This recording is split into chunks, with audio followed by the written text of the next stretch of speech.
Welcome to Jackson Lewis's podcast, We Get Work. Focused solely on workplace issues, it is our job to help employers develop proactive strategies, strong policies, and business-oriented solutions to cultivate an engaged, stable, and inclusive workforce. Our podcast identifies issues that influence and impact the workplace and its continuing evolution, and helps answer the question on every employer's mind: how will my business be impacted? For employers, having employees discuss politics in the workplace is fraught with potential pitfalls anytime, but especially in an election year, when thorny issues can run the gamut from candidates' qualifications to DEI. Employers should think critically and carefully about the rules and regulations they implement to maintain a productive and inclusive environment. On this episode of We Get Work, we start by acknowledging that employers often, and unsurprisingly, bring their unique worldview into the workplace. But then we focus on how employers can address the potential challenges, as well as the legal guardrails and policies employers can implement to limit such discussions in the workplace. Our hosts today are Samia Kermani and Michael Thomas, principals respectively in the Boston and Orange County offices of Jackson Lewis, and leaders of the Corporate Diversity Counseling Practice Group, and Michelle Phillips, principal in the White Plains office and also a member of the group. Samia, Michelle, and Michael, with the presidential election being at the top of everyone's minds, both inside and outside the workplace, the question on everyone's mind today is, how do we define and talk about politics in the workplace? And how does that impact my business? So tonight's a big debate between Vice President Kamala Harris and former President Donald Trump. What do we think? Are people talking about it? I think they might be. And are employers doing anything about it? Are they saying things like no politics at work, no discussion of politics at work? What does that even mean? And then why are employees talking about it at work? Michael and I were talking earlier today about the fact that people are coming to work and bringing what they're thinking about, and they're having maybe anxieties about to the workplace. So let's talk about what questions even are about politics. Yeah, thanks, Mia. And politics of the workplace is obviously top of mind for a lot of employers right now. And it's going to be top of mind for a lot of employers going up to the election. And so even one of the questions that we're getting about politics is whether DEI is actually considered politics in the workplace. And so I think some of that discussion about whether DEI is politics is because DEI often involves discussions about protected categories. And so is a conversation about race or gender or sexual orientation, is that considered politics in the workplace?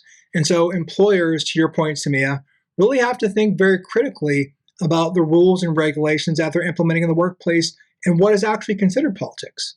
And what impact that might have on people, particularly marginalized people in the workplace, right? So what might be a political conversation about a particular pending bill or an amicus brief of a court case, which impinges on whether it's DEI, whether it's race, whether it's sexual orientation or gender identity.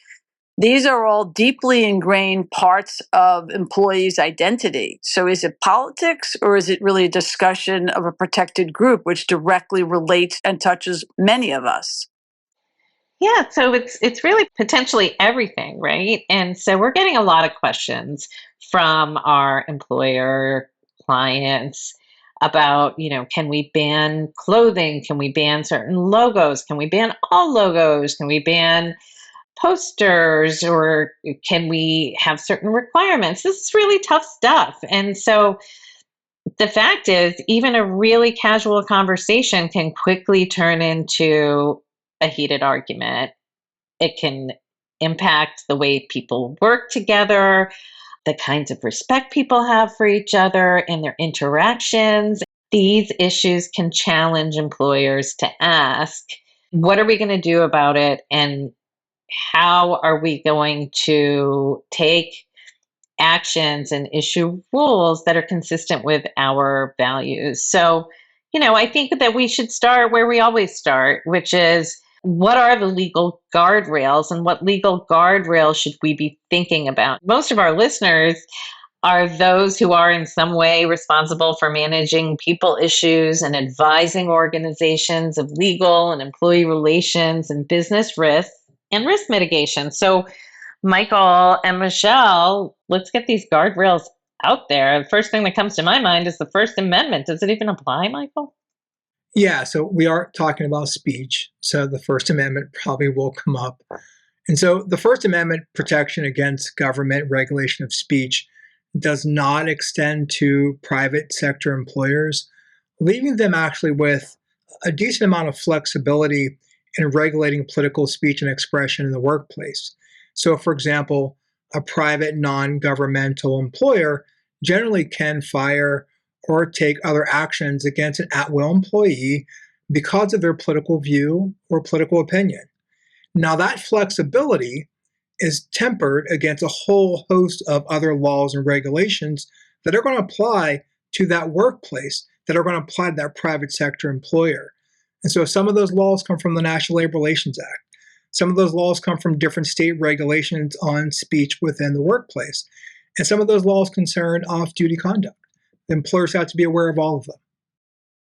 So specifically in New York, there's the legal activities law, which prohibits an employer taking action against an employee for its lawful recreational activities outside the workplace, right?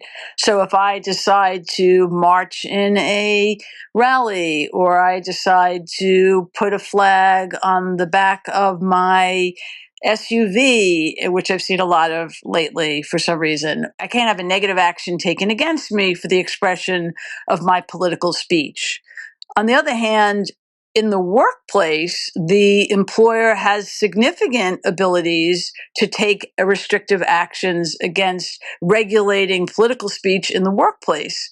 I often refer to the workplace as a benevolent dictatorship at best. And there's many ways that the employer can regulate political or any speech in the workplace, right? We set when you arrive, we set when you leave. You have a harassment policy, we have a political contributions policy, we have a gift policy, we have a reimbursement policy. So there's many, many, many policies out there which give an employer that latitude to restrict political speech as well as other types of speech. But we can't forget about state law. I mean, many states, in DC, for example, have laws that prohibit employers from taking employment actions against employees for expressing their views, their political views, or their political affiliation. Some state laws even protect speech that goes beyond what we think of. I mean, Michael, I can only imagine California. I bet you California has one. Am I right? Well, you don't have to imagine it because California does. So, even within California, speech can be defined very broadly. So, California actually has a law that protects employees' rights to be addressed by their chosen name. Now, that corresponds to their gender identity and gender expression. And so, refusing to use the employee's chosen name and pronoun on a shift schedule or their name tag or on an Instagram messaging account or on their work ID could actually be considered harassing or even discriminatory. And to your point, Samia, some states do have laws protecting different forms of advocacy. So California courts have ruled that advocacy for certain rights or for disabled individuals constitutes political speech, and that's protected by statute. And Connecticut actually has a similar regulation. Yeah, and we can't forget, we're talking about guardrails, right? So we can't forget about Section 7. We can't forget about the National Labor Relations Act. And here's where our labor partners, if anyone's listening, they're going to be mad that I'm dabbling, but I know the National Labor Relations Board has views on what the National Labor Relations Act, what limitations are placed on employers. So, those restrictions are out there. Yeah, and it gets even more complicated because it's not just what an employer can restrict, it's also about the guardrails around what employers can actually engage in.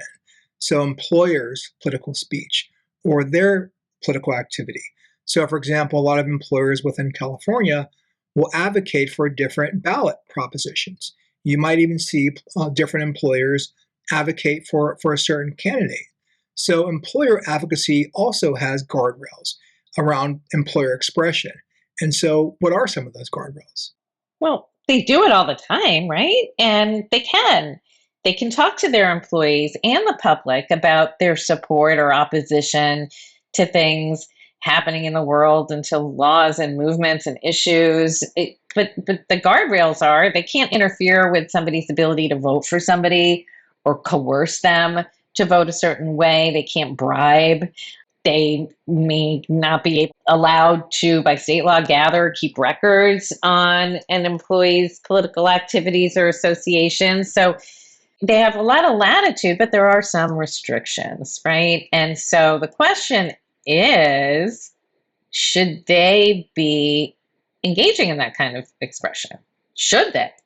Well, before we get into whether they should, let's talk about where the law restricts their ability. Can they, and then should they, right? So if employers advocate for a particular bill or an employer's sign on to an appellate brief, those positions might necessarily relate to someone's protected group status, whether it's the anti-trans legislation that we're seeing across the country, or whether it's, Michael, you mentioned someone's chosen name, so relating to someone's gender identity or pronoun, or relating to someone's religious beliefs or convictions, right? So there's that tension on both sides of it.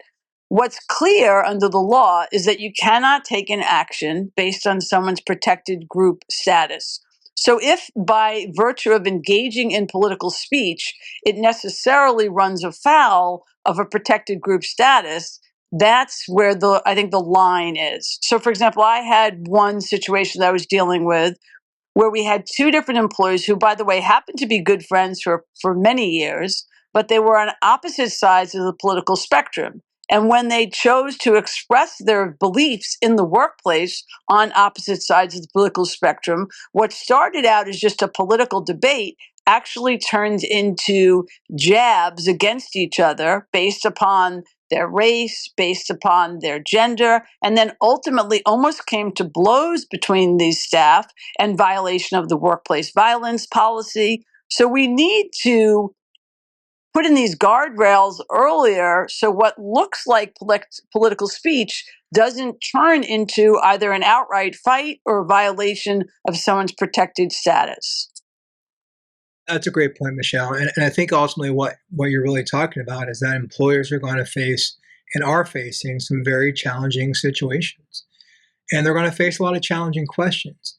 Specifically, your Glassdoor reports show that many employees are already talking about politics in the workplace. And many employees actually expect their employer to take stances on different political issues. So an employer might be asked to make a statement about a court decision or about a political opinion that actually comes out. And so in many ways, these are as much legal issues as they are issues about an employer's values and who an employer actually is. And so when you're thinking about, having policies or drafting policies about speech, conduct, or dress, you have to also think about consistency in the enforcement. And so you have to make sure that you're training your HR people, that you're training supervisors, and you're training managers on your values and your expectations. And also this whole concept of identity politics, right? So some people's politics are enmeshed with their identity, and there's single issue politics. So if an employer is going to take a stand, how is that going to necessarily correlate to that individual's identity? I think we have to be careful. And Michael, to your point, the whole issue of values, like what does a company stand for? Where is a company prepared to take a stand? So I feel like we've laid out all these problems, but what should an employer do? And I think we have to go back to what we know, right? We need to have policies, and we can have policies that generally prohibit political speech and activities at work. And then we have to consider enforcement and what that means in light of particular situations, and think about consistency. So when we're talking about policies, I think we're thinking broadly. Like we know about our policies against harassment and discrimination, but we also have to be thinking about social media policies, our codes of conduct, and often situations kind of implicate those policies more than they would kind of a politics at work policy, right? So, Michelle, in your situation where people are almost coming to blows, I think the issue there is, are they violating our policies of our code of conduct, how people should interact? So we have to think about policies broadly. And also, the supervisor in that situation failed to act. So the supervisor should have jumped, if you talk about the corporate's values, like a supervisor shouldn't let a political discussion get into a race-based conversation or a conversation based on someone's sexual orientation or ultimately a violation of the workplace violence policy. And with regards to supervisors, we have more leeway in terms of what an employer can do in the workplace. Yeah. Well, and also, I mean, going back to this issue of policies, I mean, I think we have to be thoughtful about that. And so, I mean, Michael, what specifically should an employer do with respect to its policies? We keep talking about policies. Well, we're lawyers, so you know what part of our answer is going to be. Those policies have to be very carefully drafted, enforced, and proper training has to be done on those policies. And if you are going to take any form of action based on those policies, you actually have to weigh the benefits versus the risk of it being perceived that you're actually suppressing some form of speech. So employers have to be aware of employee rights and the limits that they can impose on those rights. But as we talked about before, in general, employers can regulate employee speech in the workplace. But you have to keep in mind the NLRA, state law rights, anti-discrimination statutes, all the things that we just talked about. But I think one thing that we haven't spent a ton of time on that becomes incredibly important, and Smia, you touched upon this very early on, is the employers have to be mindful of certain realities of the workplace, and that's really how most of your employees are showing up. And so most of your employees are experiencing different forms of anxiety from hearing about politics all the time. They're showing up with some form of anxiety based on potentially their identity being attacked. They could be showing up with some form of anxiety because we're seeing and exposed to more violence in the workplace. Kids are going back to school and there's more violence in the schools, and parents are showing up thinking about that. And one of the things that they're looking for from employers is actually a place of safety, a place of trust. And so when you're thinking about the policies that you draft and how you enforce those policies, thinking about consistencies in your values become incredibly important, because to your workforce, that communicates trust, that communicates that sense of belonging, that communicates a sense of wellness that actually becomes incredibly important in terms of how you create your workforce. Such a good point. And I guess it brings me to my last point, or something I wanted to make, which was, we said it goes back to what we've always known, that this is about employee relations. And when we're talking about employee relations, we have to make sure that we're engaging all the right stakeholders.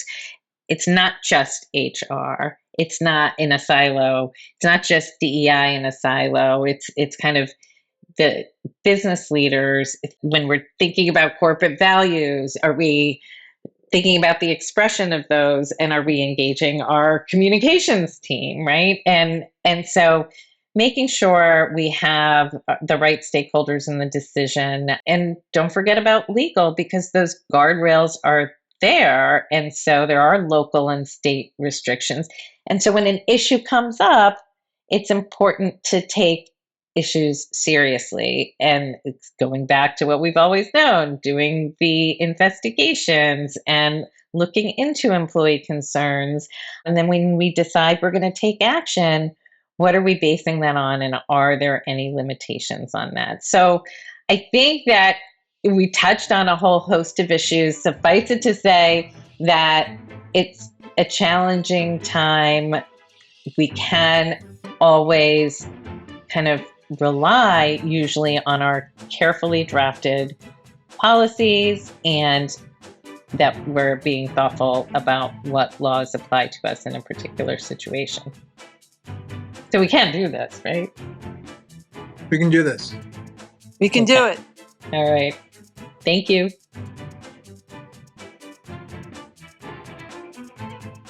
Thank you for joining us on We Get Work. Please tune in to our next program where we will continue to tell you not only what's legal, but what is effective. We Get Work is available to stream and subscribe on Apple Podcasts, Libsyn, SoundCloud, Spotify, and YouTube. For more information on today's topic, our presenters, and other Jackson Lewis resources, visit jacksonlewis.com. As a reminder, this material is provided for informational purposes only. It is not intended to constitute legal advice, nor does it create a client-lawyer relationship between